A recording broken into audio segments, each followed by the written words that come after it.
Hello and welcome to Tome of Uselessness. I'm Devin. I'm Dan. And today we're going to talk about the MCU. Also, Infinity War. I like how the MCU sounds like some sort of, government body or something. Yes, it's a mechanical creative unit. Ooh, nice. But it's obviously, the Marvel Cinematic Universe. Yes. Yes. Which differs from the Marvel Comic Universe, which I guess could also be the MCU. I guess, yeah, I didn't even think about that. Oh, God. Mind blown. Yeah. Or I was going to say, I thought you were going to make a DC joke, but there's no need to, because they are. Because they just are a joke? Yes. With the exception of Wonder Woman. Sure, I'll give you that. I don't understand, because sometimes I'll be watching YouTube videos, like you do, and I'll come across somebody who genuinely thinks that DC is better than Marvel. Yeah, it has its fans, and I just don't understand that, at all. I mean, you like what you like. We're all nerds here. It's all fine. It's all good. But you can't with a straight face be like, no. DC's better than Marvel. They're knocking it out of the park. Yeah. Yeah, no. It's objectively not as good. Yeah. Especially when it comes to movies. Yeah, well, yeah. That's what I'm referring to, the movies. I'm referring to everything. Yeah, okay. I mean, Batman's good, but... Well, and I was going to bring up, of course, like I said, the Wonder Woman, the Nolan Batmans were great. And, but it was like in a different time. He had a vision, he made his 3 movies, and then he's gone, right? I guess, what you could say is that, overall, I find the Marvel Universe more interesting than the DC Universe. But there are standout characters from the DC Universe that people kind of universally love. Yeah. I think if you ask anybody, everybody loves Batman. Everybody loves Batman. Everyone loves Wonder Woman. Lots of people love Harley. Yeah. Supes, of course. Yeah. Right? Ugh. But a lot of people really like Superman. I know they do, and they're wrong. Yeah, but I think you agree. That's one of the things that's so weird, that it's you have some of these characters that are amazing. Mind-blowing, yeah. And then they're wrong. But we're not talking to them. We're not getting into that. There's YouTube videos for that. Yeah, go find YouTube. If you like DC, stop listening to us and go on YouTube. It's cool they listen to us, No, but you know what I mean. Yeah. If they're wrong. Oh, yes. Yeah. Anyways, we're going to talk about Marvel. Yeah, talking Marvel. Like you said, the Infinity War. So in our last episode, I think I had mentioned when we were talking about comics that I was reading Infinity War, the comics, but I hadn't seen the film yet. Of course, I've seen it now. I did a double feature where one night I went and saw Black Panther. Next day I went and saw Infinity War. Also, I had finished reading the Infinity War comics. They were quite enjoyable. I have not read the comics, but I have seen the movie. Yes. Also, spoilers. Yeah, I don't think there's any way to talk about this without really... Yeah. I mean, we can say out of the bat, I assume... I enjoyed the heck out of the movie, would totally recommend going and seeing it. Oh yeah, me too. I thought it was great. Yeah, it was really good. I thought it was an extremely good film. Yes. Now spoilers. But you would probably benefit from watching the other movies before you watch Infinity War. I was going to say, maybe not all of them, but there are definitely a good checklist of them. Yeah. Out of the 19 films they've put out. At least watch, I would say, the 2 Avengers movies. Of course. And Civil War. Yes. Would kind of be the bare minimum. Probably Black Panther, since a good portion takes place in Wakanda. Yeah, I was going to say, Black Panther, probably... and Doctor Strange, too. Yes and no. Actually, I think he could, I think you could get by without it. I was going to say Thor Ragnarok has a pretty good tie, because, of course, Thor is in the movie prominently as an Avenger, right? So yeah. But let's just get right into it. Okay. Can I just say right off the bat, I felt like a significant portion of Thor's storyline should have been a separate movie. Yeah, we've argued or discussed about this before. I know, but this in particular, I enjoyed the movie, but I felt like Thor's storyline was very disjointed from what the rest of the film was going on. Yeah. And I felt, it just felt like it would have been an easier way to tie Guardians of the Galaxy in and Thor getting the new hammer. Yeah. If that had been a separate movie, but I guess they didn't want to push the timeline any more than they had. And I'm really grateful for Ragnarok, which we needed to destroy the hammer anyways. And it would have been kind of contrite if he had gotten a new weapon, like a new Mjolnir. Yeah. I think it was called Stormbreaker, I think, this one. Yeah. Yeah. What was the first one called? Mjolnir. Yeah. Mjolnir. Yes, MJ. Yeah.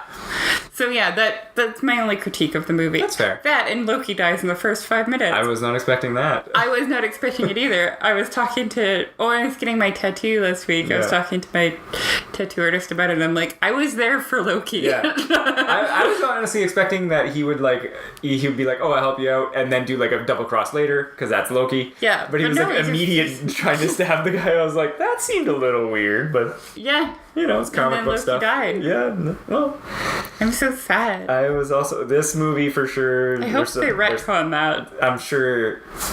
If you are a fan of comic books and comic book movies, these deaths aren't permanent per se, right? Yeah, I know. I know. There was a lot of deaths in this movie, but that was the one that got me the most because Tom Hiddleston is my boyfriend. And I was hoping he would be in the movie a lot more as well. I thought he would continue on. He's so hot. Yeah, but I guess, like you said, they had to get the Thor storyline on his own. Yeah, they had to get jump-started. Yeah. Yeah. I was amazed that this movie wasn't a total cluster screw. Same. I went into it and I'm like, oh my god, this is gonna be the first bad Marvel movie. Yeah, it could have been definitely feared. Yeah. But I was also very impressed by how this is basically Thanos the movie. Yes. Which was great because normally we don't get a lot about the bad guys. They're doing and there's some bad guy stuff, but it was like this was literally the Thanos movie, and it works so well to balance that with all the other characters because not that we might not know them, but it's like, okay, they're the heroes, they're the good guys, but it's like now we get the bad guy and what is he doing and why is he doing it. Mm-hmm. We get a full story, which normally you don't get. Also, it's probably one of the first movies that I've walked out of being like, the bad guy was right. Yeah. He does have and that's what was great is he's a likable... He has a actual vision and it makes sense to him. Yeah. And he's like, the psychopathic character, but it's like, you're like, oh, okay. He wasn't a psychopath. He had very good reasoning. That is indeed the trait of a psychopath. Oh. But that's what I mean. It was well fleshed out. It wasn't just like, I want power for power's sake or this or that. Totally. It was like, this is my goal. And there was no big blue beam from the sky. It was disappointing. I know. I was expecting it. God weapon. Yeah. No, so I guess they still have it. He still had his God weapon. Yeah. So no, I really liked that. And like I said, how well handled to have literally every Marvel character show up. Yeah. And it not make any sense. So so for those of you who've decided not to watch the movie, but you're listening to this podcast, half the Thanos wins. He gets all the soul stones. He snaps his finger. Infinity stones. All All the Infinity Stones. Yes. Snaps his fingers, and half of the cast dissolves. Yes. Half the galaxy. Yeah. Dissolves. But half of the Avengers. Yes. So I was watching some fan theories. Ooh. Which were mostly terrible. But the one, there's one or two nuggets in there that I thought were relevant. Yeah. One is that they pointed out that the Avengers that are left are the original Avengers. Yes, that's what I noticed immediately. Yeah. I did not notice that. Yeah. I was more caught up in And oh my god!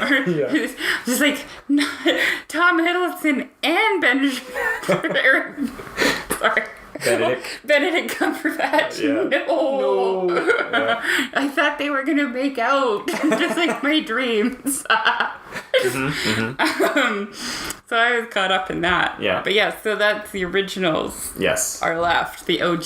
So that. Do you think that'll come into play in the next movie? Oh, absolutely. And I was going to say, and this is jumping way ahead to near the end, I really liked because, there's a great scene with Doctor Strange. In this movie, I thought Doctor Strange was great in this my god. He was a standout for me. Yeah, absolutely. in every possible way. Yeah, I know. He was All great. of his lines were like good. He was heroic. Like he was pragmatic and heroic. Yeah. And you know, he was like, there was a good, not twist, but the turn where he was like, you know, I gotta protect the thing, and then he's like, okay, no, for like bargaining purposes, and I was like, whoa, what's going on here? Yeah. But I was gonna go back to that, is that he goes through a scene where he like observes time and was like, there was goes one for the 40 million. 14 million scenarios, and he's like, there's one where we win, and then he voluntarily gives up the reality stone the time stone to save Tony Stark. to save Tony Stark, and I was like, this is the one way. Yeah. And it's like he knows that I have to sacrifice everything. Yeah, totally. And at least that's my opinion. That was my interpretation Yeah. too. It's I was like like, that was his. Yeah. It wasn't a spur of the moment for him to be like, oh no, I'm going to change my game plan. Not Doctor Strange. No. He's a pragmatist. He knows what's going to have to happen. Well, I mean, he died like, what, 20,000 times or Yeah. X amount of times For Dormammu. in his own movie with Yeah. Dormammu. Yeah. I was watching clips from that the other day. was a That's great such scene. a fucking great movie. Yeah. That was a great scene too. Yeah. But yeah, so So I liked that yeah. play on it, that I was like, you know, this all looks dark, but I was like, there was one scenario. Doctor Strange saw it. I saw the movie early enough that I didn't get any meme spoilers or anything like that. Fortunately, I didn't. I knew that Thanos won. Yeah. Because I saw a picture of Peter Parker dissolving. Yeah. So I was like, well, he's gone. I didn't know that Peter Parker dissolved, and I totally teared up. Yeah, in no. that It was it was touching. fucking touching. Very. I don't want to go, Mr. Stark. Yeah, and then he apologizes, and you're like, no, Pete, it's not your fault, buddy. No, Yeah. Spidey. It's not your fault, Pete. But he does have a second movie coming out, so I'm pretty sure he'll be back. What? If only we didn't know the release schedule. Yeah, basically. So yeah, like Devin was saying, Thanos going around getting the Infinity Stones. I wasn't sure because again I didn't watch trailers, so it was nice for me that they introduced the Guardians of the Galaxy. Yeah. And sorry, you. I knew that. Okay, just touching on trailers quick since you mentioned them, they did a good job of not really showing what the movie was going to be about. That's good. Yeah. You saw a lot of running, you saw a bit of fighting, you knew that Cap was in Wakanda, and at the very end, you know that Guardians of the Galaxy will be in it. Right. And that's it. That's all you know. That was good. Yeah. Because I was gonna say, and I like that, and then because of course Nebula and Gamora are his adopted daughters, and so they really played that up into the movie, which I was happy because it was always like mentioned, but it was never like explored until now. And so I was like, oh, this is great. And I thought again how not a cluster screw that they bring all these characters together from different things. Do you think the writers sat down and just wrote it backwards? Probably. Because that's the only way. Like, you couldn't possibly have all of these, like, tentacles meeting up together without it seeming forced if you had just written movies. No, I think, looking at the movie releases here, I feel that, because they've always teased at Thanos, and I think it was always just like, in case we can get there, we're going to do Infinity War.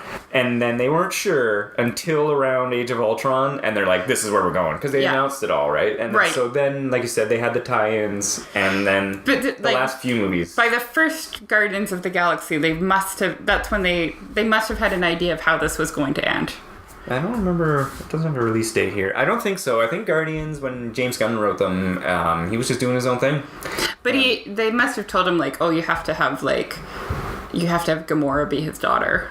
Oh, sure. But I mean, that's her character anyway. She's like in the comics and stuff. Yeah. So, okay, fair. Yeah, like, so, like I said, I think it was like. But they pick and choose so much from the comics that they could have easily written that out if they didn't want to deal with Thanos. Yeah, but like they had already mentioned Thanos a couple times already in Avengers 1. That's what I was saying. I kind of liked how even Avengers 1 they had the Thanos mention, and then Tony Stark's talking about it. He's like, 6 years ago this happened, it's all been him. And I was like, yes, it was him. Yeah. So I don't know. Like I said, it was just cool, and I don't remember what I was saying. So yeah, he gets the stones. The Guardians of the Galaxy are in it, and then, like I said, because we get the huge this is like the Thanos movie. We get more Nebula, more Gamora, and we get some pretty intense stuff there. And I actually like. Nebula's not in it very much. She must be in it like what, 6 minutes? Yeah, but it's in a significant 6 minutes. Yeah, well, and then she's gonna come back, I assume, in the next movie, of course, because she's one of the ones that doesn't dissolve to ash. Yes.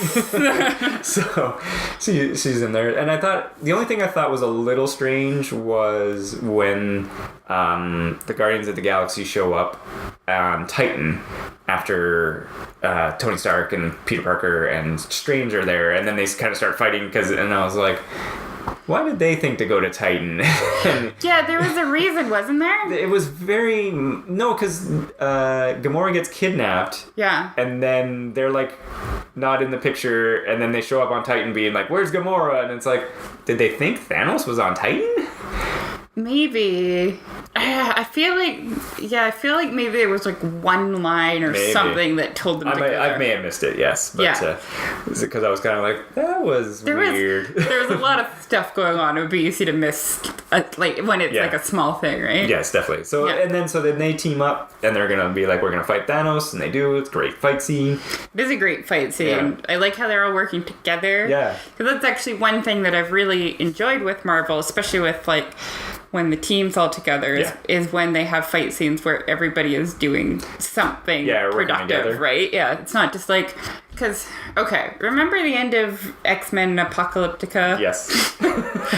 When there was like, who's the bad guy in that? It was Apocalypse. Yes. So it was. Yeah. And then he has his 4 horsemen. Yes. And so, like, there's kind of, like, they split up the team. So, like, we'll fight this one, and you fight that one, and that's cool, too. But, like, 5 people fighting one guy is cooler. Absolutely. And, we got to see that with this scene, because it's, like, 10 people fighting Thanos. Yeah, or, like, at the end of, what is that, the first Avengers, when there's all the space snakes. Yes. And they're all fighting them together, and they're like, Cap's like, you do this, and I'm gonna do this, and you do that, and then he's telling the cops, like, block off the street, and blah, blah, blah. Like, that's more interesting to me than just like, okay, well, we're gonna pair up you with you, and you with you, and it's almost like a bad comedy where everybody gets married at the end, you know, like, it's like... Well, and I was gonna say, I always loved it, and unfortunately, sometimes it's really brief or quick, but, like, scenes where, like, one person, you know, Cap tosses their shield at him, and then they use it, they catch it, and then they use it, and then it like bounces back to him, and then he throws somebody up, and like you say, like those teamwork actions where it's like, these guys are a team, and they're doing it up. No, that's wicked. I like that. Yeah, and I thought it was, again, really good. Here's something I really wanted to talk about, because of course, Josh Brolin did mocap for Thanos. He's an entire CG monster the entire time. It didn't feel like it. Looked great. It looked so good. It looked really good. And of course I know, like, in my brain that it's a CG monster. Yeah. Like his face and stuff like that. But I know it's also mocapped. And so, like, I really liked it. The only one was... I think her name's like Proxima Midnight or something like that. One of Thanos' minions, the woman with like the dark band across her eyes and the horns. You vaguely remember that. Oh yeah. They fight. They fight Scarlet Witch and Scarlet Witch. Vision. Yeah. Yeah, and when they first try to kidnap and get Vision Stone, and I was looking at her and I was like, it's interesting because I was like, okay, she's clearly CG, but I was like, did they mocap her? Is she pure CG? So I did some research, and they did. Unfortunately, the actress they wanted to use was pregnant, so it's her stunt double that they mocapped. Yeah. And then CG'd, and then she did the voice for. But I was looking at her stunt double, who I think is a Canadian woman, actually, and she's like a tall, well-muscled woman. I was like, why don't you just make up her? Exactly. Yeah. So I was kind of like, okay, but obviously they probably made her bigger and stronger looking than she was. But it was just kind of interesting because there's like a behind-the-scenes shot of Josh Brolin in the ship with Thor, and he's got Thor's head, like that scene where he's holding his head with his hand. Yeah. And it's like he's got this big fake gauntlet on his arms, so then it's like Thanos proportioned, and then he's just standing there normal sized. But it's like, it's pretty funny. Like, he comes up to Chris Hemsworth up to like his pecs, and he's still just like got this huge gauntlet on his hand. And I was like, oh, that's pretty cool. So I wanted to just, they spent the money on this one. Yeah, they did. Apparently upwards to almost $400 million they spent on these two movies. It's great. You could tell, like, the CG is really good for... I didn't feel like there was anything, like I said, in Star Wars where there was, like, a standout scene where I was like, ugh, like, oh, like, this was all, you like... mean the floating Princess Leia? Well, I don't want to get back into that. She's a space mermaid. Yeah. Sure. But I just meant the CG and the effects, like... No, I agree. 19 films in, they got him... They got it down. Yeah, they got it dialed. And okay, two things. So first, just on a side note, I don't think at any point when a Marvel movie has come out that I've thought, oh, that looks terrible. Yeah, they've been pretty good about it. Consistently. Yes. But anyways... But it's not often until, aside from, like, the Hulk, where they've had multiple CG characters all at once. So, you know, and then in Thor 3 they had Krog and Meek and stuff like that. Yeah. But they haven't done it as much where it's like... No, it's but the I'm just bad saying, guy on screen constantly. In general, it's good. They do good. Yes. Yeah. Okay, let's go back to Scarlet Witch and Vision. Yes. I kind of liked their little romance. Oh, absolutely. Yeah. Like, because part of what I didn't love about the movie was that I'm kind of just getting tired of Tony Stark and Pepper Potts. Sure. I'm just like, we don't need to know about your personal life, right? Like, I don't know. She didn't need to be in the movie. I think it's just a scene to humanize, you know, Stark. Yeah, I get it, but I didn't love it. That's all. I don't know. But I feel like I did enjoy, and like, even with Civil War, which, you know, I really enjoyed. Not everybody did, but I really enjoyed it. Sure. I felt like the Carter's grandniece or whatever. Yeah. And the Cap love story was a little forced. Sure. I didn't love it. But, you know, it was there. It was there. Yeah. But I actually genuinely liked, like, Vision and Scarlet Witch's relationship, and so that it kind of, at the end, when she destroys him, it's, like, pretty heartwarming and tragic, and then when she has to decide whether to, like, stay and guard him, or, like, go down and help her friends in the Wakanda battle. Yeah. Like, I don't know. They did a good job with that relationship. They don't always do a good job with relationships because it sometimes seems a little bit forced to me. Yes. But in this one in particular, I thought they did a really good job and actually made me care about Scarlet Witch. You know what I was saying? Care about her choice to be like, if you go, you might screw this up, lady. And then she goes and you're like, okay, you know. And then they're like, oh, she's there. Go get the stone. And you're like, no, Scarlet Witch. Why did you do that? Yeah, exactly. And then at the end where there's no other choice, where it's like she has to destroy the person she loves. It's like, oh man, that was... It was intense, and this was one of the things that I thought was kind of interesting, is that we spoke a little bit about the DC earlier, and how their whole thing was like, we're going to take the darker, grittier tone. This was the dark, gritty Marvel movie, and it was far better than anything they've done. And do you know why? Because it invoked emotions. Yes. And it was still colorful. Yeah, exactly right. We could still tell which character was which. But it was, like you say, like a decision like that of her destroying the Mind Stone and the man she loves, or the android she loves anyway, and, you know, or to potentially save reality. That's an intense decision. Oh, yeah. And there's been not much like that in the Marvel universe to this point. And it was like, you felt it, you cared, and you were like, oh man. And then when Thanos is like, by the way, I control reality. It was like, and time, because he rewinds time. Yeah. It was like, oh no. Yeah, it was just like, oh man. Because even to go back, seeing again with some of the stories, I really enjoyed the Guardians of the Galaxy. And when Gamora's begging Peter to shoot her, oh my god, right? I was like, oh my gosh. And like, then he does it, and it's fucking bubbles. Yeah. And I was like, well played, Thanos. Yeah. Well played. Yeah, totally. Oh my god. Because again, there's been nothing like that really with that kind of like, dude, that was intense. And even when Gamora literally stabs Thanos in the throat. Oh my god, and he's down and she's like, oh my god, I just killed my father. And she's crying. Yeah. And it was like, I was like, wow. And even like the point where it's Thanos, Gamora, and Red Skull. Yeah. And he has to make the sacrifice. And she's all like, well, we've won because you don't love anything. Yeah. And then she realizes what's going to happen. Yes. And then she tries to kill herself. Yeah. Which again, I was like, wow. See, it's showing that you can have like a powerful emotional response in a comic book movie. Yes. And like from a CGI monster. And when you like contrast that, not to harp on DC too much, but let's go to like Suicide Squad, right? Which is again very ambitious, lots of characters. Yeah.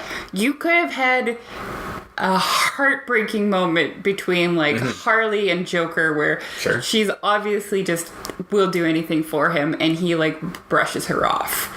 Right? If they want to do dark and gritty, they could do it that way, right? Yeah. They could give people those kind of choices or that kind of but instead I don't know what we get. We get like a SoundCloud rapper with green hair. Sure. And call him the Joker. Yeah. But going back to the Infinity War. So yeah, like Devin was mentioning, they all meet up in Wakanda. So it was just funny to me because of course I had immediately watched Black Panther before that and then watched this and I was Did you like Black Panther? Yeah, I very much enjoyed it. I was unfortunate. Here was the thing: I really, really liked it for the non-fighty stuff. It was good, wasn't it? Everything about its story and about its like kind of moral idea and like be like, oh no, we can't sell our technology, because it very much reminded me of Batman when he's like one man's tool is another man's weapon, which is exactly what Wakanda has. They have like the biggest weapons possible, and they're like, we can't give this out. And then Killmonger shows up, and I wanted more of him. Doing stuff, because it was almost like it just like seemed to wrap up too quick, where he's like, I'm the king now, we're gonna give out the weapons, and then it's like literally the next day they're fighting, and I was like, there's gotta be some policy changes. Maybe people are like, I don't know about this Killmonger. Yeah, we need like 3 Black Panther movies, basically, right? Like, it needs its own trilogy. But so I really did enjoy it. Sorry. They just introduced him too late. Killmonger? No. Black Panther. Oh, Black Panther. In the MCU. In the MCU. They could have done too. But although I thought he was well introduced in Civil War. Yeah, but I mean, like... Which I did like how the Black Infinity War came too close after Black Panther. If we had 2 Black Panther movies, then we could have expanded more. Yeah. And people want it too. Well, and I was going to say, but of course, it's like Andy Serkis and... Oh my god, Andy Serkis. Martin Freeman, but Serkis especially, he totally stole the show. I wanted more of him. I know. I could have watched a whole movie of Andy Serkis. It was great. But I love the way Wakanda looks. Yeah, it was great. I know, okay, I know you're a boy, so it doesn't matter as much to you, but I love all the strong women that they had in the movie. The Amazon type archetype. Like his bodyguards, and they were awesome, and then like his little sister being awesome at like sciencey stuff. Yeah. Back to... Yeah, so they end up in Wakanda. Infinity War. Yeah, they end up in Wakanda, and this was kind of neat, because at this point, like, a lot of the people are off planet, and this and that, so it was kind of like, oh, who's going to be, like, involved in this battle? And then it's like, you got Black Panther, you got Cap, and you got, like, the Falcon, and War Machine. Yeah. And, like a lot of people... everybody. Yeah, everybody's there, and, like, they land, and it's, like, with no introduction... Because I love the interchange between Proxima and them when he's like, all you'll find in Wakanda is dust and blood. And she's like, we have blood to spare. And you're like, what are you talking about? You have blood to spare. We haven't seen anything. Yeah. And then they just open these ships and these mindless monsters come falling out and just run at this shield, murdering themselves. And I was like, dang. Yeah. Yeah. Again, another like, dang, this movie is... They're going for it. Yeah. And, because just to bounce back real quick to Black Panther, one of the things I didn't like, and this is kind of maybe a Disneyfication thing again, is Killmonger, kill guy, and he literally only kills like one of those women bodyguard that are fighting him in that last battle scene. And I was like, he should have been like jumping in there, killing a ton of people. Yeah. but in bouncing back to this, they're CGI monsters, and normally, when things die, they just kind of fall apart or call it dust because they're usually monster or like... Oh no, these were like gory. They were gory. They were like cutting themselves coming through the shield, and there's like an arm that just flops down, and I was like, nice, okay, you're winning me back here. No, it's great, yeah. Cap wasn't in the movie that much. I thought he was going to be in it more, but maybe they're saving that for the next film. Well, I think because... He's alive. A, he's alive, and B, he holds his own against Thanos briefly. Yes, which was sweet. Thanos is like going to punch him with a gauntlet and like He catches it. He just catches it and holds it, and even Thanos looks surprised and confused, and then he hits him with his other hand, which was great. Well, and I liked that scene at the start of the battle when because they're using aerial weapons and the shield's holding, and then eventually they're like, oh, we have to open the shield. This is not going to work. So they open up the shield and everybody charges, and then the two people way out in the front is Black Panther and Cap. And Cap, yeah. They're just like way beyond everybody. We got this. And they just jump right in there, and I was like, that would be exactly what they would do. Yeah, totally. Yeah. Do you want to do a brief, go through it character group by character group almost, and then... I don't know. I mean, I feel like we've jumped back and forth a lot on them, but yeah. But we'll just touch on it very quickly. So I guess we'll start with the start. Sure. So... Thor. Yeah. We kind of talked about it. Thor and the Hulk and Loki. Oh yeah, the Hulk was there too.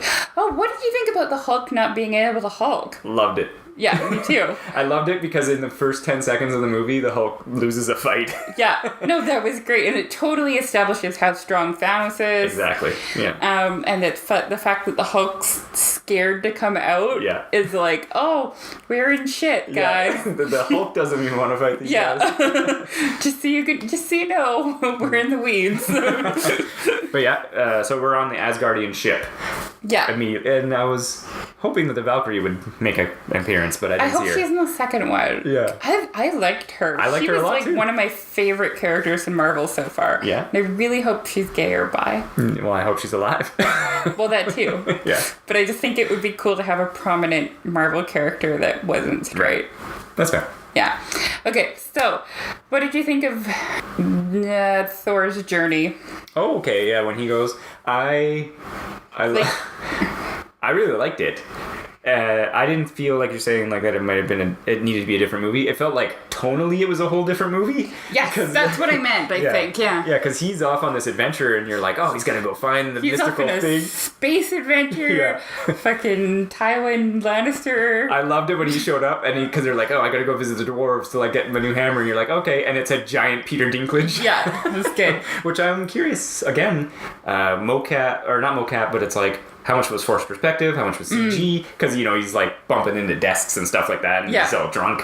But it's a giant Peter Dinklage. Which I thought was hilarious. Yeah. And I thought it was really cool because we never, or at least I've never known kind of where Thor's hammer got made, right? And it was like, oh, here it is. This is the mystical dwarves. And then you find out, of course... Space dwarves? Space dwarves made the Infinity Gauntlet. Yes. Yeah. That was really good. Mm-hmm. I enjoyed his interaction with the Guardians. Yeah, that was pretty funny when they first find him and everything. Yeah.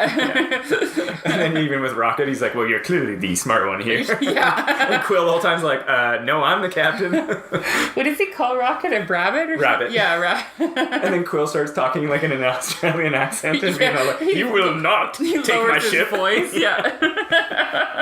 Why are you lowering your voice? I am not. This is my normal voice.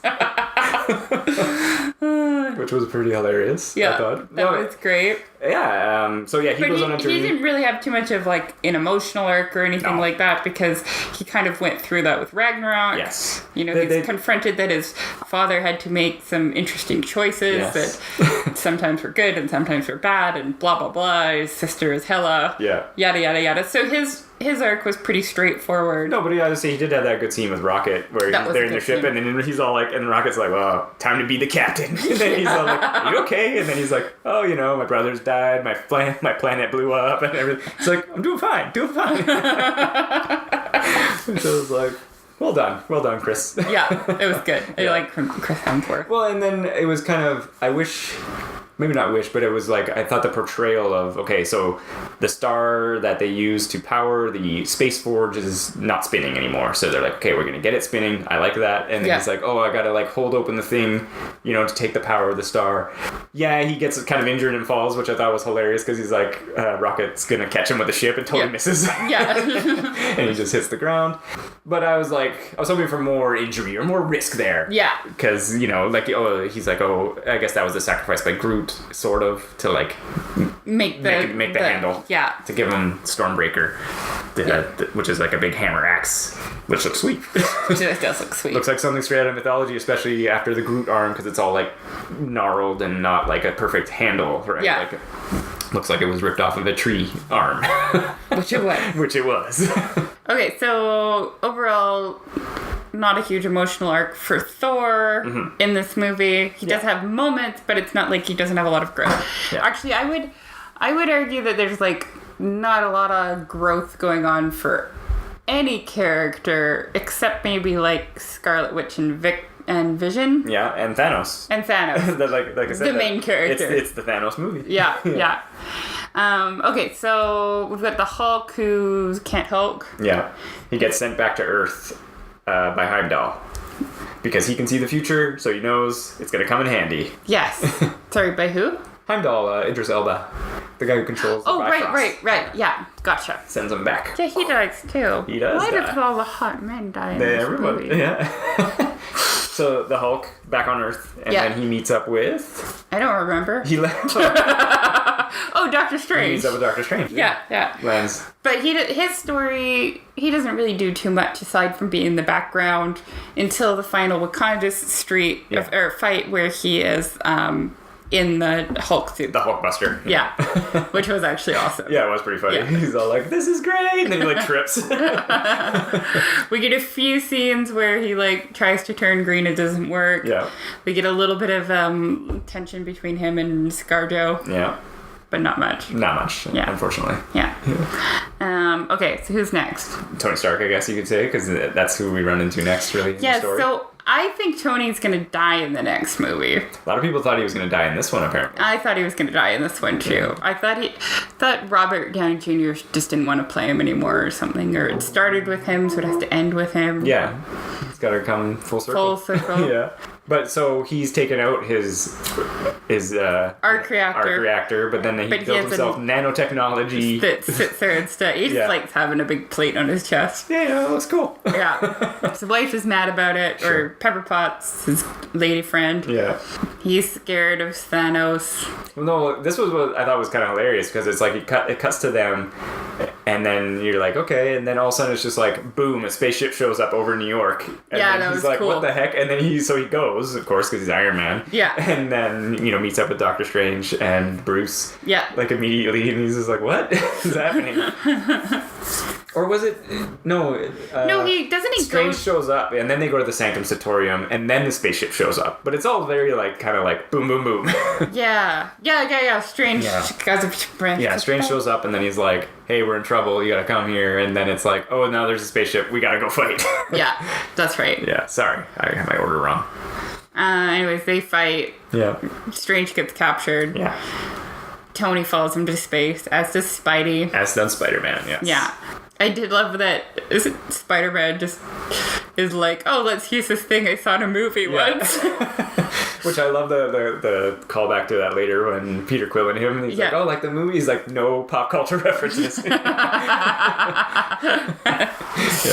So yeah, they follow. Strange gets captured, and then I like I said, I like their whole storyline of how they get to Titan and everything, because then they're like, because it made sense. Because it made sense, yeah, exactly. Yeah. And they're like, well, we should go fight this guy on not Earth, and I was like, yeah, good thought. Good thought, Tony. Yeah, let's not. But then I was also like, there's only 3 of you, right? Yeah, that is the other thing, right? And also, they know that Thanos is strong at this point. Yeah. Or at least, they've had Bruce's word to be like, hey, he beat up the Hulk. Yeah. And they're like, we're going to go fight him. And I was like, that seems a little ambitious. Even, I was like, maybe? Yeah. Well, I guess maybe they thought at worst they could slow him down. Yeah. Exactly. Well, and then knowing, of course, that Strange had the time stone, that they were like, okay, we could at least do something. Oh, we get mulligans. Yeah. Basically. Or maybe they were like, oh, okay, well, we can destroy it or something like that. Yeah. Even though I don't think you can destroy them. Yeah. Well, Scarlet Witch does one, but because they're on the same frequency. Yeah. I thought about that when I was like, no, they're supposed to be infinity. You can't blow them up. Yeah. But yeah. I was like, whatever. It's your movie. Fair. You do you, Marvel. Yeah, you do you, Marvel. And then so I did like the interaction between Strange and Stark. I like that too because they're both intellectuals, and normally Tony always talks down everybody. Yeah. And Strange is like, no, I'm a doctor, and I'm the mystic arts master. Yeah. Totally. Yeah. They're both narcissists with goatees. Yeah. True that. Yeah. Yeah. Well, and that's what I was saying, like, where a lot of Strange's dialogue is very pragmatic, where he's like, I'll help you, but if it's going bad, I'm out. Right? Yeah, no, I love Doctor Strange for that very reason. Yeah. Yeah. If he wasn't so spiritual, he'd be my spirit animal. Well, that was one of the things that I was like thinking about it, especially going back to the comic, that it was like because Strange had been introduced sort of late in the MCU, we don't get that sense that he really is the master of mysticism. Like, right. Where in the comic, it's like this guy's lived thousands of lives. He knows what's up. Like, you know, he's traveled every dimension. He's not just like, hey, I'm a wizard, right? He's like, hey, I'm a wizard, Harry. Which I did love that scene when Bruce is trying to Hulk out, and he's like, dude, you're embarrassing me in front of the wizards. Which I thought was funny. Yeah. It's a great line. But yeah, so we just don't get that same sense. But you do know that he's powerful, of course. Yes. But it's just like, it's not that same level where it's like, this dude, he's like... No, totally. Got it. Yeah. Going on. I hope they make another Doctor Strange movie. Yeah, I'm curious if they... I know that it didn't do as well at the box office. Yeah, but I think Doctor Strange is one of my favorite Marvel. Like, I'd say my top 3 Marvel movies. Oh, okay. We're doing that now. Sure. We haven't even finished the groups yet. I know. I think my top 3 Marvel movies are Doctor Strange, Black Panther, and Ragnarok, honestly. Yeah, Interesting. I think those are the ones that I enjoyed the most. Okay, well, that's fair. Civil War is probably up there. Yeah. Be in the top 5, as it were. Yeah. I don't know what else would be in there. I really enjoyed Spider-Man, but on a completely different level. Yeah. Like, when I enjoyed Spider-Man, it was just like pure, unadulterated joy. Yeah. Because you were basically turned into a teenager with superpowers. Like, that's what it felt like watching it for me. It was like you wanted to root for Spider-Man. Yes. Yeah. Yeah. But yeah, and then the next kind of almost group, it goes from them to, you get Rhodey talking with some dudes, and then Cap shows up because Bruce Who's calls Rhodey? him. War Machine. Don Cheadle. I thought it was Rudy. No, it's Rhodes. Oh, okay. Rhodes, I believe is Okay. how he spelled his name. All right. Yeah. But anyway, then Cap shows up. Or no, it's the Vision thing first, right? Isn't it? Vision and Scarlet Fuck, Witch? I don't know. It's all like... No, yeah. I think you just have to, like, isolate a character and then, like... So the Guardians are doing stuff. Yeah. They're out... We talked about that. Oh, no, we haven't talked about what they do. We're going to talk about them briefly. Sure. They're out in space. They find Thor. They split up. Rocket and Thor go off and do their thing. And Groot. Yeah. The rest of the Guardians go to the Nowhere. Collector. Yeah, they want to go get the stone from the Collector. They get tricked by Thanos. Yes. And Gamora gets kidnapped. Yes. Then, for some reason, they go to this planet where Strange and Titan, Stark is. And then they try and fail to fight Thanos. Well, they and do a then good they job. dissolve. Yeah, they do a pretty good job. Yeah. Okay, so we've covered them. Next group. Well, like I said... Peter and Gamora admit their love to each other. Sure. Whatever. I don't care. There's one love story I care about in this whole movie, and that's Loki and Doctor Strange. Well, and No, like I it's said, Vision and... we get some scenes with Vision and Scarlet Witch, and they're in Scotland, and then they get attacked because they're coming after Vision's Mind Stone. Yeah. Eventually rescued by Cap and Scarlett Johansson. Oh, yeah. Scarlett Johansson, or Black Widow, barely in the movie. Yeah, unfortunately. She gets, like, one kind of cool scene where it's her... She fights off Proxima Midnight, yeah. Yeah, but isn't it, like, she gets a cool fight scene with, like, her... I can't remember her name, but the head of the Wakanda Guard. Mm-hmm. And is that Scarlet Witch with them? There's like 3 girls fighting. The 3 of them when they fight Proxima at the end of the movie. Yeah, right. Wakanda, yeah. Which is cool. Which is pretty cool. Well, and even in the first encounter, she fights off Proxima. Yeah, no, she does a good job. But she basically shows up and is like, I'm Scarlett Johansson, fights a bunch, and then bounces. Basically, yeah. There's no strategy. There's no anything like that. So she's been... Yeah. Well, and like I said, it's just like that group, they get together, and then they're basically like... Did I miss something? When does ScarJo and Cap get back together? Is that like off screen? Because didn't at the end of it, like, wasn't the point of Civil War was that they were kind of on different camps? She is in the middle camp, so Bruce probably called Captain America, and he probably called her up, or vice versa, and was like, hey, I need your help, and she was probably like, yeah, I'm in. So off screen is what you're saying. Yes. Off screen makeup. Yeah. Well, they work well together, right? Yeah. So yeah, Cap is there. Yeah. He basically helps out with Vision and and Falcon, Wanda. Yeah. And then they just head to Wakanda, don't they? Yeah, because basically he's like, we could maybe go somewhere instead of destroying the stone, because he's like, I don't want to kill Vision. Yeah. Because he's like, I don't want to make that kind of choice. Hey, here's a good idea. Let's not kill our friend. Yeah, let's not kill our friend. And he's like, I might know a place. So they go to Wakanda, and they have technology to remove the stone. Without killing him. Without killing Vision, yes. Right. Which I was like, he's tied to the stone intimately, though. Like, the stone is him, and he is the stone, but whatever. Okay. Yeah. Marvel, you got ideas. Yeah, and then they bring, because Bucky's in Wakanda, and they're like, it's time for the White Wolf to fight. And they give him back his arm. Oh, yeah. Because he was at the end of Black Panther. Yes, he was. But he was also, of course, in Civil War. They go to Wakanda to chill out there. Yeah, but literally chill out. Yeah. But at the end of Black Panther, he's awake. That's what you see. He's alive. And they give him... living in the hut. And they give him his arm. And he looks all very Jesus-like until he gets his sweet robot arm. Yeah. Then he's robot Jesus. Then he's robot Jesus. Yeah. Okay. And then, basically then from there, it really is mostly all on Thanos and progresses along while he gets the stones until everybody... It sounds ridiculous that, like, everybody fights, but everything is so well handled that you care about all the fights and you care about all the people fighting. What's Black Panther doing? He basically is just chilling out until Cap shows up, right? Yeah, and then there's nothing... He's not doing really anything behind the scenes or anything? No, he's just being there, and then, like I said, they're like, dude, the fight's coming to Wakanda, and he's like, well, we're gonna fight because we're Wakanda. That's what we do. Yeah, basically. Calls up M'Baku, and he's like, we're coming. Yes. Did we miss any characters? Probably. Loki dies. Yeah, so everyone important's taken care of. Hang on. Well, I guess Spider-Man we covered when we were covering Stark. Yeah. Goes with them, yes. Yeah. Tom Holland, for like a young actor, holds his own in this movie. No, he was great. Yeah. Totally does, right? He was totally great. Like, it is he could have been overshadowed really easily, especially since a lot of his scenes you can't see his face. Yeah. And he did a good job. No, he's great. I want to point that out. Yeah. He did a good job. I feel like... He's Spider-Man. I know, but, like, Scarlett Johansson as Black Widow, been filmed since the beginning, basically, right? She shows up in, Iron Man 2? Yes. Yeah. She faded into the background. Yeah. A lot. Yeah. Spider-Man did not. Yeah, that's fair. That's all I'm saying. Okay. She's a more seasoned actor, and Tom Holland stood out. I know he probably has better lines. She didn't have as many lines. Blah, blah, blah. Whatever. Yeah. Anyways, I thought Tom Holland was good in it. I totally agree. He was great. Held his own. Here's the thing. Before we continue on, and because I've harped on this, that they should have made a Black Widow solo movie. Oh my God, yes. Okay, if you didn't want to do a Black Widow solo, they should have done a Black Widow Hawkeye movie. Because it's talked about in Avengers 1 about how they work together and other things. Yeah. And I was like, why didn't they make that movie? I would watch that.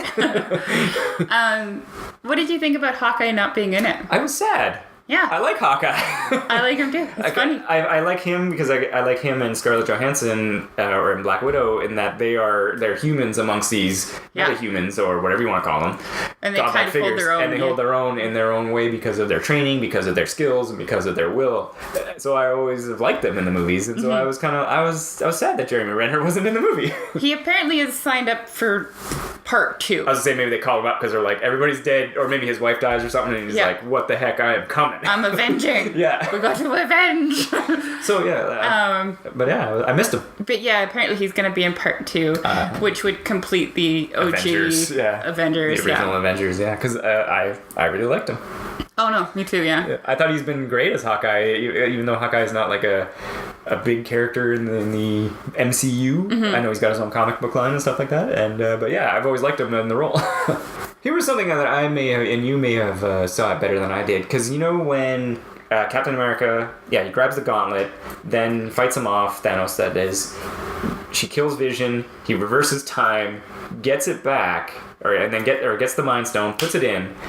Then there's something he either crushes the gauntlet onto himself so it can't be removed again or something. Something happens there. Oh no. And then Cap's like, what did you do? And then he just disappears. And I was like, no, I think what happened? When he snaps his fingers, I think that activating all 6 stones at the same time wrecks the gauntlet. That's what I thought happened. Yeah, like something looked like something like crushed the gauntlet, and I was like, oh, maybe he's crushing it to his hand so it can never be taken off, which I was like, smart.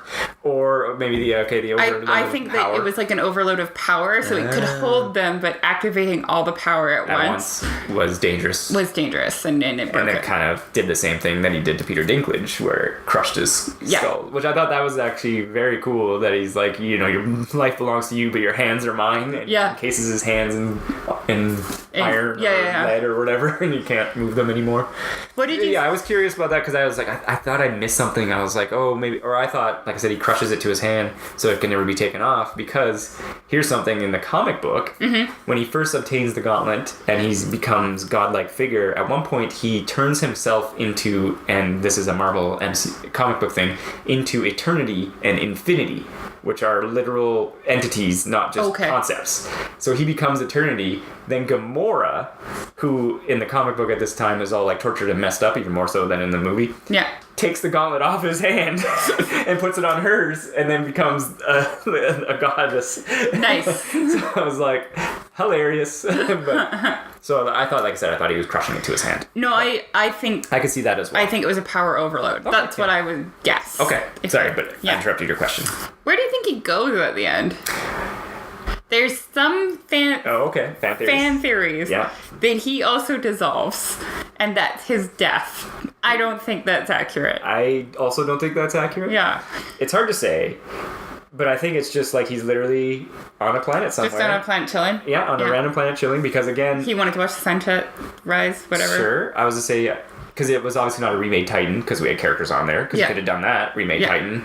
But it's not, and I was going to say, because that's straight out of the comic, because after he loses the first Infinity War, he goes and lives on a farm, and gives up being Thanos of Titan, essentially. Oh, okay. And he literally just becomes a farmer. Nice. On a planet by himself, no one else around. He's just like, I'm just chilling. He's like, I got ultimate power, and it didn't fulfill my needs. Because, okay, here's the thing, in the comic... Thanos dies. Mistress Death resurrects him. He's in love with Death. She commands him to kill half the universe. And then he figures out, by watching this pool, that he can do this quicker and easier by obtaining the Infinity Gauntlet. Gotcha. And he wants to do that so that Death will love him, is his main motivation. But then when he gets the Infinity Gauntlet, he becomes more powerful than Death. And she's like, well, I can't be in love with you. You're just more powerful than me and can make me worship you. And he's like, no, that's not what I'm trying to do. No, it's literally just trying to kill out the universe for you. Basically, right? So I'm a nice guy, Death. Basically, it's totally that. It's hilarious. So I liked the different take on his motivation in this one. Yeah. Like you said, he was more like the psychopathic, thought he was like the savior of the universe. Yeah. And it was cool. I liked, okay, so the other fan theory that's one of them that's floating around out there is that when he's at that temple on the water with young Gamora, that's actually the realm inside the Soul Stone, which apparently is in the comics called Soul World or whatever. There is a Soul World in the comic, And so fan theory is that everyone that died from the finger snap is now in Soul World. Yeah. Yeah, I could see that. And that's how they're going to bring them back. Yeah, that's entirely straight out of the comic. That a lot of the not a lot of, but yes, many of the characters end up in there in the Soul World. Or what if they ended up bringing back everyone that they killed, but they're killing everyone that's staying alive? Oh snap! What if that happened? What if all those actors' contracts are up? And they don't want to renew. So they just kill them that way. Sure. And then we have like the new Avengers. Yeah, and I mean, it's obviously a real world thing that can be done. That an actor's like, oh, I'm done with the project, and they can be like, okay, your character just doesn't come back, and that's just it's acceptable that they died in the Infinity War. Right? Yeah. So, acceptable. Yeah, it wasn't. This is some weird off-screen death. It was, no, they died. Bummer. Yeah, I don't know. I'm not too into fan theory or theorizing myself. Like, kind of think here and there kind of thing. But I kind of want to see, because felt like I couldn't judge this, even though this was a full, complete movie. Yeah. Thanos introduction and, climax and etc. Downer ending. That's fine. Movies have downer endings all the time. Yeah. But I feel like it is half of the story. No, for sure. And next year we're going to get the second half, and then you Isn't can be it like... in 2 years? No, I thought it was in 2019. Oh, okay, that's... No, I'm pretty sure it was 1 year. Okay. Because they filmed both at the same time. Because when I originally watched it without the knowledge of there being a soul world, Yes. I thought he was just having a hallucination. When he Thanos? Yeah, when he visited Gamora. Or like it was like in his imagination or like... Oh, I thought it was just a flashback scene that we were just getting. Oh, okay. That from like her perspective, that it was like, this is what happened to me as a child. No, not that. When like... Oh, the other one when she's like, is it worth it or whatever? Yeah. Like I thought that was just his conscience or something like that, right? Oh, yeah. Or well, that could have been, like you said, Gamora from the Soul World interacting with him. Yeah. Kind of thing through the Soul Stone. Yeah, like in his head though. I didn't think he actually like... Went and walked into Soul World? No, I don't think so either. No, I think like you say, it was in his head or whatever. Yeah, it's like a meta thing. Yes. Yeah. To be like, to spur him on, basically, to be like, Yeah. are you going to do this or not? You just said you're going to kill everybody. Yeah. Hello? Yeah, do it. Yeah. I feel like there's still stuff we need to talk about. Sure. But I want to talk about the end credit scene. Okay, yeah. Captain Marvel. How do you feel about that? Okay, I didn't know what it was, and I had to look it up. Okay. And I was like, oh, okay, it's Captain Marvel. I know very little about Captain Marvel. I know very little about her too. And I was going to say, she's not even in the Infinity War comics. Oh, really? So I was like, I don't even know who this person is supposed to be. I do know that she has a movie coming out. Is it this year or next year? I think it's next year. I think it's next year before Infinity War. And that is going to take place in the 90s. Oh, okay. So we're getting a backstory. Yeah. So that'll be interesting. Yeah, I mean, I'm for it. Whatever, you want to introduce some new characters? Because this was what I was saying to you before I saw the movie, because I was reading the comic, and there's a character named Adam Warlock that was not introduced in the MCU. Oh, that's probably she'll take his place. That's what I'm thinking. Yeah. She'll take his place, because this character, the Adam Warlock character, is out in the celestial area, like in the like Guardians of the Galaxy, from out there kind of thing, and he dies like all the time, but is like resurrected and stuff like that, and then eventually he gets the Infinity Gauntlet, and then like he breaks them up, and then he's like the protector of the Soul Stone, and starts what he calls the Infinity Watch, and he gives one to like Gamora and like Moondragon, like all these other characters that we don't know. Yeah. To like protect them from people like Thanos to try to get them again. Right. So he's heavily involved in, because he has the Soul Stone. Yeah, he has the Soul Stone before Thanos gets it, I think is what it is. And so like he's explored the Soul Stone and the Soul World and stuff like that. Yeah, because he, a la Doctor Strange, gives it to him dying, but he exists in the soul realm and then like uses the ability to come back to life through that. Right? So like tricky. I said, there's a big tricky to it. So the fact that they're bringing in Captain Marvel, like you say, it's kind of taking place with this other character. It's totally cool. Yeah. I was kind of just, I thought it was funny because I was like, what are they doing with like Nick Fury? And then all of a sudden I was like, oh, okay. They're killing him off. Kill him off, yeah. And yeah, Brie Larson is going to play Captain Marvel. Oh, really? Okay. Yeah. Cool. That's her name, right? I have no idea. I know very little of Captain Marvel. I believe it's Brie Larson, and she played... But what I'm most familiar with her is she played in Scott Pilgrim vs. the World. She was his ex-girlfriend, Venus. Venus? Envy, that was her name. Oh, okay. Yeah. Yeah, like I've heard the name, and I'm sure if I saw a picture, I would recognize her instantly. I'm not bringing it up to my head right now at the moment. I think she was in The Room, too, and she got an Academy nomination or award or something. Anyways, it'll be cool.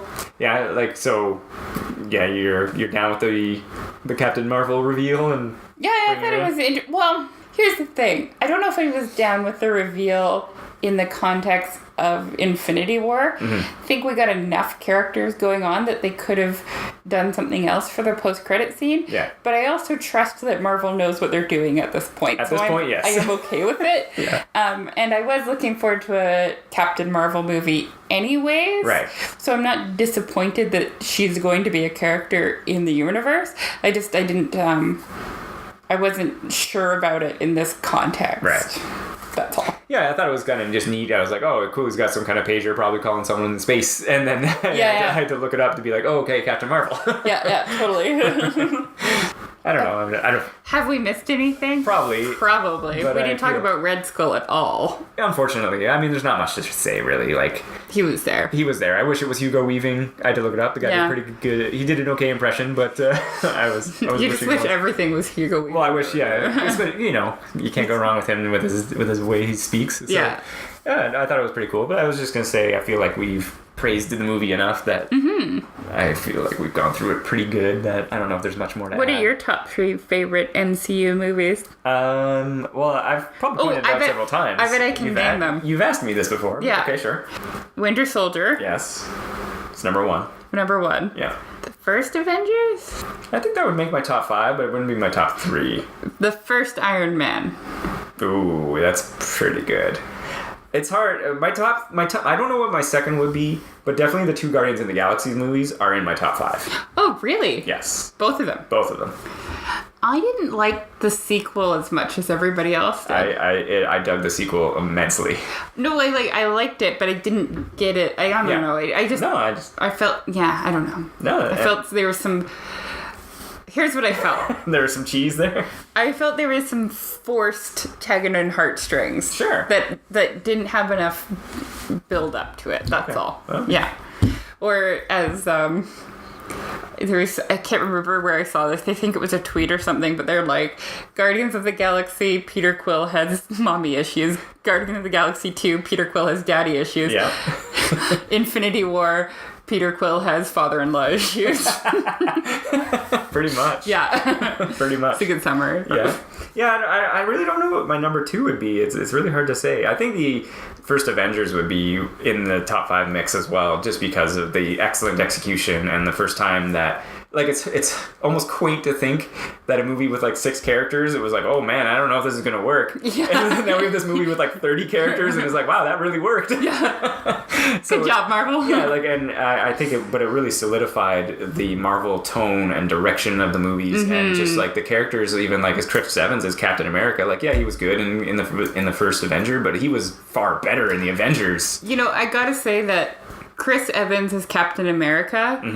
I still haven't seen the first Captain America. You gotta at least watch the first half. Yeah, but I didn't feel like he would be a good Captain America. No. And I thought Captain America was a really boring character. Yes. And now I love him, and I couldn't picture the universe without him. He really stepped up into this role. Oh my god, yeah. I'm like, if I think of Captain America, it's him.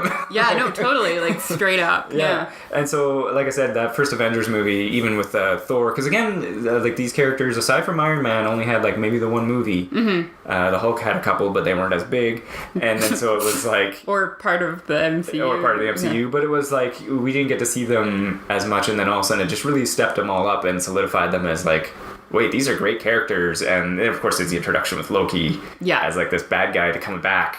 He was kind of the bad guy in Thor 1. Yeah. But not as much. This time he was back. Yeah. And he was great. So, like I said, it really solidified just everything about it. And they've been knocking it out of the park ever since, practically. How do you think the MCU films would be altered if Edward Norton stayed as the Hulk? I don't know. I feel like I don't love... What's his name? Mark Ruffalo? Yeah. He's not my favorite actor in the world, but I do feel like he brings a little bit of levity to the movies, whereas Edward Norton is much more serious. Sure. So I think it would be a little bit less lighthearted. Yeah, and I was gonna say his portrayal as Banner is he, especially in the Avengers 1, is he's always he seems like he's always nervous and just doesn't want to kick anything because he'll be I'll just fly into a rage. Yeah. Right. So yeah, I thought he's done a really good job, and it was. You know what I don't like about him? Ed Norton, I assume. Yes. No, about Ruffalo. Okay. He seems like a dad at the supermarket. Right.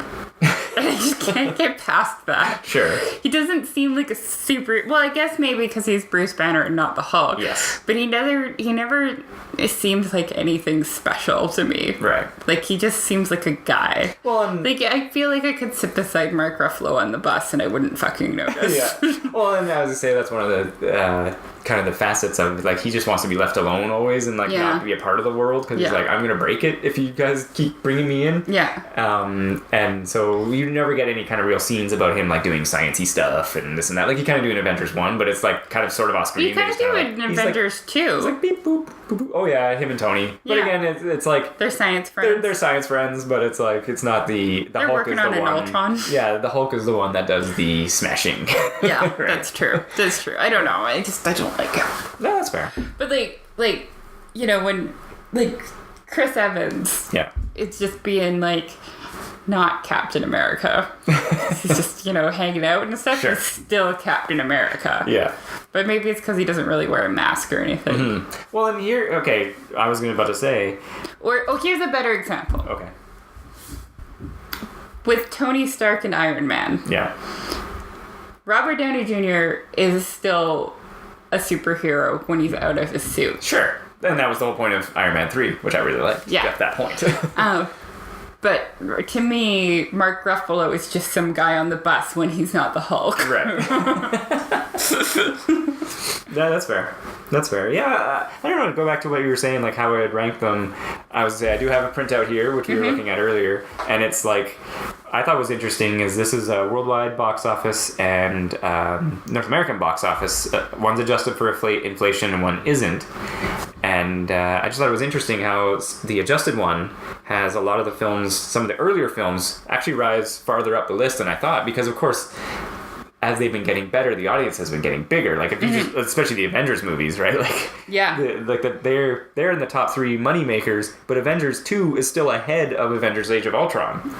Yeah. Like, so it's like... Well, Avengers Age of Ultron is Avengers 2. Avengers 1 is number 2 behind Infinity War. Yeah. And just straight money in the adjusted inflation. So I just thought that was interesting because it was the far earlier film, right? Like, yeah. Came out a long time ago. And then I was just also for like a personal, because I've seen many of these movies and I went through the list and I think I have either seen 14 or 13 of the 19 movies in theater. Really? Let's see. You keep talking and I'll count up what I've seen in theater. But I wanted to go back real briefly and talk about Vision.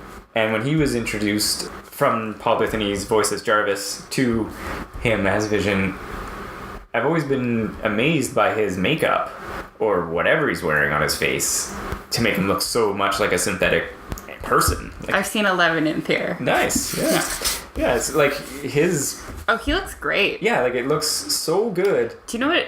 When I went into Age of Ultron, I had no idea that Vision was in it, and it was me neither. Such a surprise. Such a good surprise. And I went to an event screening of that with a bunch of nerds. Yeah. And they all hated the movie, and I was like, how did you guys hate that movie? It was so good. And they're like, well, you know what? We're too cool to like things that people like. Obviously. Like, you need to go fuck off now. Well, I don't know. I mean, like I said, we were kind of discussing a little bit MCU-ish stuff. Is there any of the movies or anything you want to say MCU related while we're kind of on the discussion? I feel like I've jumped around back and forth to a lot of these topics, but just the overall feeling from Iron Man. Oh, what 1, do you feel about Ant-Man not being in it?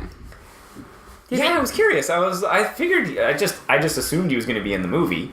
So did I, but he wasn't. And then they give like a line about how he's like staying away or he was in jail or something. Yeah, I don't remember. Does that mean that the events of the Ant-Man and the Wasp take place before Infinity War or at the same time as Infinity War? It would be interesting if it took place after half the world had been destroyed. make their heist easier or whatever they're doing. There's no security guards here. Yeah. No, yeah, it'll be interesting where that takes place on the timeline. That's why I'm assuming it takes place before Infinity War. Maybe it takes place during. Yeah, well... Maybe in the middle of a heist when you think they're going to lose, everybody dissolves. And everyone just dissolves. No, that's what I was going to say, because Black Panther... And in Black Panther takes place, like, the week after Civil War. Yeah. Right? And so I was like, oh, I wasn't expecting that, and I liked that. I was like, oh, that was cool. And then so that's why I was saying that they could do the similar thing with Ant-Man and the Wasp and be it's like the same week or the days before the essentially the Infinity War, or maybe like a month before. Because I thought there was a line about him being in jail or just keeping away or being hidden or something. There was a line, I don't remember what it was. I don't recall what it was either. So I was kind of like...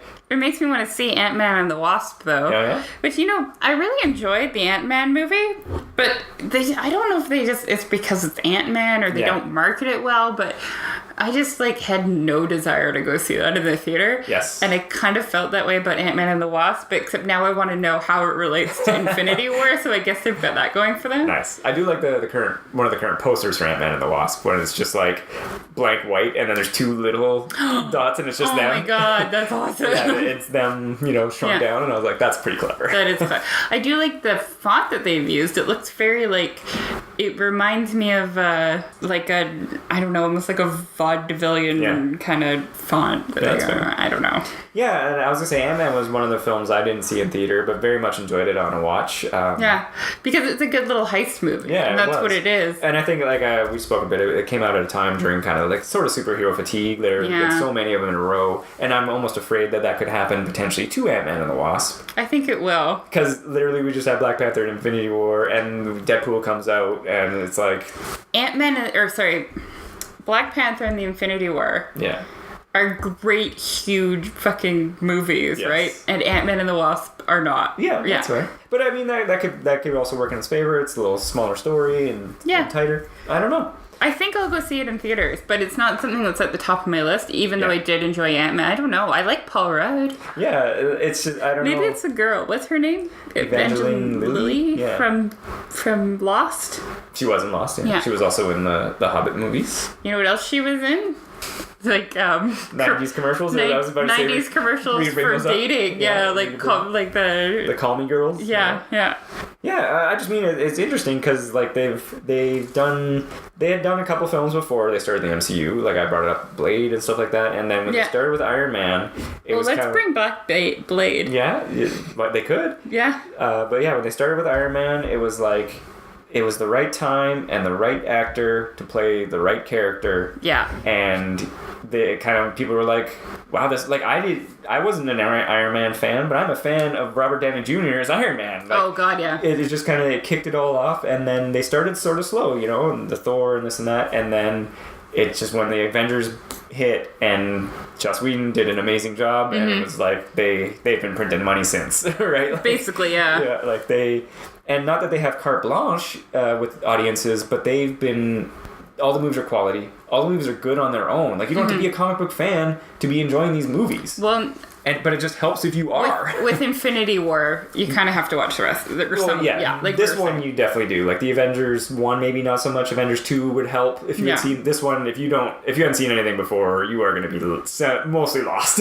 Yeah. Unless, like, it would be interesting to have somebody watch it and see their kind of reaction if they were like, oh, that was really cool about that purple space guy because it's mostly about Thanos. Yeah. I want to watch his movie. Yeah, like so. But I don't think there would be anybody who would go into this film having not seen at least a couple of these movies. Yeah. I don't think you need to see all of them. No. But I do think some of them, like especially like we were saying, the Avengers movies. Yeah. Probably Black Panther. Sure. And I think Ragnarok. Would help. Yeah, Ragnarok would help for sure.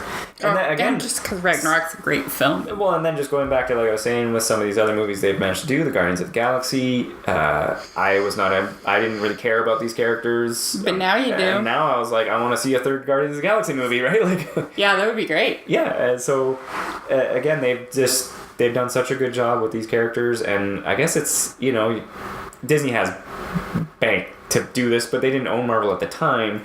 They got some talented people to write these movies and to act in them, and they've done well. It happen. Yeah, they made it happen. I mean, I don't think there's anything more you can say to be like, clearly they've done a good job. When you look, I'm looking at the worldwide adjusted. As of May 16th, Avengers Infinity War has made $1.6 billion. Yeah. Followed by the Avengers, which made 1.5, followed by Age of Ultron, which made 1.4. Black Panther, 1.3, and this movie's still in theater. Iron Man 3, 1.2, Captain America Civil War, 1.15, like... They're doing okay. Yeah, like, the big team-up movies, aside from, like, Black Panther and Iron Man 3, have all made over $1 billion, and then even the single films, like Spider-Man's the next one down, $880 million. So it's like, the audience and people, and even myself, like, you're going to get into something quality when you go see these movies. It's not just pretty much guaranteed to enjoy it. Yeah, you're not just going to be like, oh, this is going to be another, lame sci-fi, explosion movie. You're like, I'm going to care about these people and enjoy this. It's going to be Suicide Squad 2. Yeah. No, but yeah, like, there's going to be some... making that. I could see them trying it, yeah. But yeah, you like I said, you're going to get some quality, and and they've got a lot of built up goodwill with the audience to take some chances with some of the, like I said, Infinity War, far darker than everything else they've done, but also you got to think, if a smaller child was a fan of Iron Man, at this point, he's not a small child anymore. Yeah, he's an adult. Yeah. So it's been a decade. They can do this tone shift. More. Yeah, it's been a while. I think 2004? 2008, Iron Man came out. Okay, so then probably 6 was the first Hulk movie, but it's not listed on here. 2008 as well, apparently. No, yeah, but I meant the other Hulk one. Oh, yeah. It was 2006, I think. Yeah. So, like I said, they've built up a lot of goodwill, and the audiences that are enjoying these are continuing to go and enjoy them. Myself included. I think we should wrap it up. We've been talking for a long time. It's a big topic. It's a big topic. It's easy to talk about. Yeah, there's a lot to say about it, but here's one thing I wanted to say before we close out. I almost hate Marvel movies. No, I almost feel like that the second Infinity War could be a big closing of the chapter on a lot of these movies. Yeah. Because a lot of these actors might not want to return as these characters, move on from the project. They've done their 6 movies or whatever. Well, didn't they have phases? Isn't this the end of phase 1? Or this is the end of like phase 3, I think. Oh, okay. I think it's phase 3 at this point. Okay. Yeah, and so it's like they've announced some further movies, but not some of these other well-known characters movies. Like there's not another Iron Man in the pipe. There's not another Captain America, I don't think, in the pipe yet. No. I know that there's another Spider-Man. Yes, there's another Spider-Man. There's the Captain Marvel, like you spoke about. And I think there's a Black Panther too. I think there's a Black Panther too as well. Probably because of, obviously, the success of the recent one. They're like, we're making another one. We're making 12!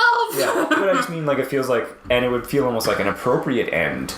Definitely. To this great chapter. Well, especially, your actors are 10 years older now. Like, absolutely, yeah. Do we want geriatric Cap? Yes, we do. Yes, we do want that movie. I changed my mind.